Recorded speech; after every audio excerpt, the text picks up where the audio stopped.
नमस्ते महाराज श्री। महाराज श्री, आज मैं आपसे एक ऐसी बात पूछना चाहता हूँ जिससे सभी लोगों को प्रेरणा लेनी चाहिए। महाराज, ये कुंडली होती है। कुंडली 1.5 घंटे में एक लगन चलता है। उस 1.5 घंटे में जितने बच्चे जन्मते हैं सबकी समान कुंडली बनती है। कोई कोमा मात्रा दशमलव कुछ भी फर्क नहीं है, समान कुंडली बनती है। एक तो उसी अस्पताल में होते ही मर जाता है, एक 80 साल का होकर मरता है, एक राष्ट्रपति बन जाता है, एक इंडस्ट्रियलिस्ट बन जाता है, एक भीख मांग रहा है, एक मजदूरी कर रहा है। तो फिर काहे की कुंडली? ठीक है। अब महाराज जी, दूसरी बात, लोग शादी ब्याह में कुंडली से कुंडली मिलाते हैं, गुण मिलाते हैं। लड़के लड़की के गुण तो देखते नहीं है और कुंडली में पंडित से जाके कुंडली मिलाते हैं। तो कुंडली महाराज जी, क्या कुंडली क्या मिलाते हैं? हमने मेरी भी और हम सारे बहन भाई किसी भी ने कोई कुंडली नहीं मिलाई। हमने कभी हमारे बच्चों की कुंडली नहीं मिलाई, कभी भी, और सारे ठीक हैं। और बहुत सारे लोगों को मैं जानता हूँ जो जिसमें ब्राह्मण भी हैं और जैनियों के भी हैं, तो उन्होंने कुंडली मिलाई, उनके अनबन हो गई, वापस घर आ गई, या तलाक हो गया, बहुत सारे हैं। तो फिर कुंडली मिला की तो फिर सही होना चाहिए ना। बहुत अच्छी बात आपने की। यद्यपि इस विषय में मैंने अपना अभिमत अनेक बार प्रकट किया है।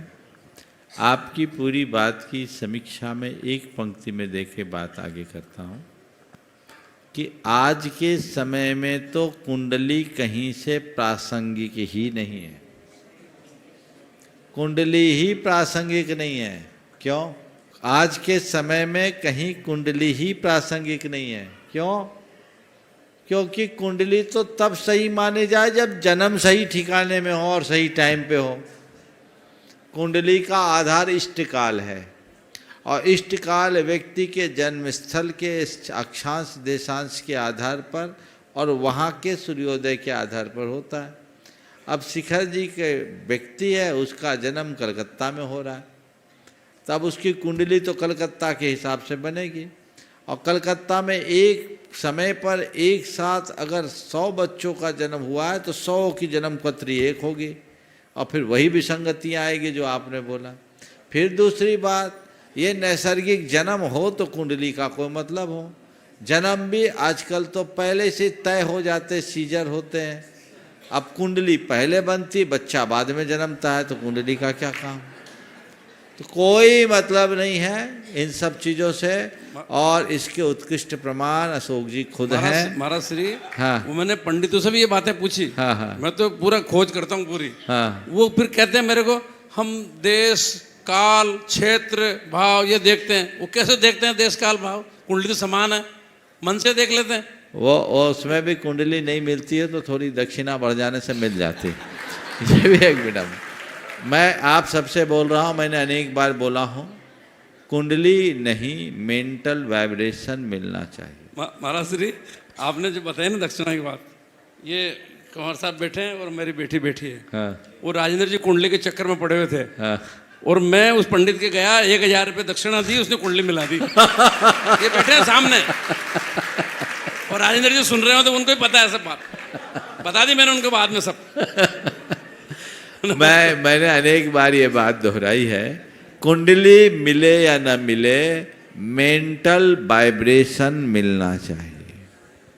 अब वो मिल गया, समझ लो सब कुछ है। व्यक्ति के गुण मिलाओ, कागज के गुण नहीं मिलाओ। और आजकल कुछ लोग लकीर के फकीर बने रहते हैं। हमने सिंहस्थ कुंभ जब हुआ था, अशोक जी, सिंहस्थ कुंभ हुआ था, तो कहते सिंहस्थ कुंभ के विवाह अच्छे नहीं होते, उस साल विवाह नहीं होता, सावा नहीं होता।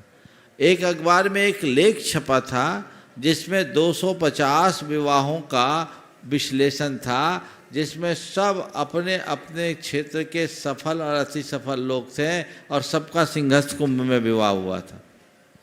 और उसमें ऐसे भी थे जिनके विवाह के 58 साल बीत गए थे और शानदार पारी थी। इसलिए कुछ सोचने की ज़रूरत नहीं है। जो ज़्यादा कुंडली के झोंक में रहते हैं, मैं पुनः बोल रहा हूँ, अशोक जी सुशीला जी को प्रमाण मान लेना, मामला बराबर हो जाएगा और इन चक्करों में पड़ने से कोई लाभ नहीं है।